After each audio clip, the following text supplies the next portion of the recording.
let's start with you because I want to get some of the, just give us the details, you know, the basics here about what exactly Deutsche Bank is investigating right now.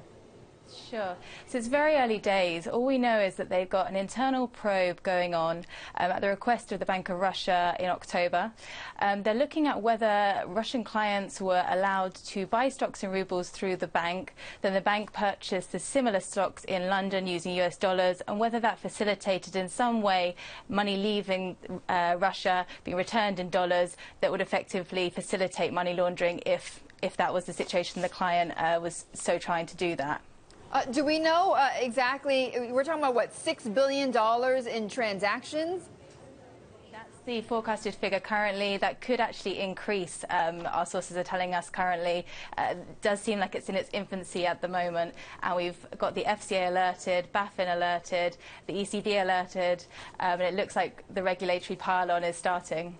Neil Weinberg, if a bank's clients do something that breaks the law of a country in which the bank operates, but the bank doesn't know that they have broken this law because of some other transactions that they may have done, in this case the alleged transaction in London, how does the bank deal with something like this? Well, obviously it's got a problem on its hands, and the problem is either it doesn't necessarily know its customers, which it's supposed to know its customers, or perhaps that some of the local employees knew what was going on. And so obviously neither of those outcomes looks very good for the bank, and that's where Deutsche Bank appears to be right now. And obviously, as they have mentioned, they have released some of the local employees in Moscow who are not going to be working for them right now.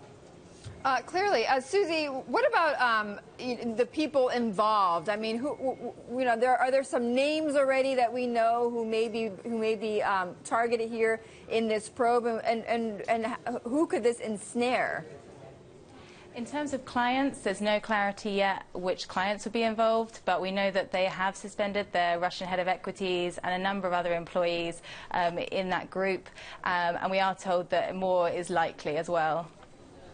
Neil, is this symptomatic of the fragmented nature of bank regulation around the world? Like Russia's got a control on what you can and cannot take out of the country.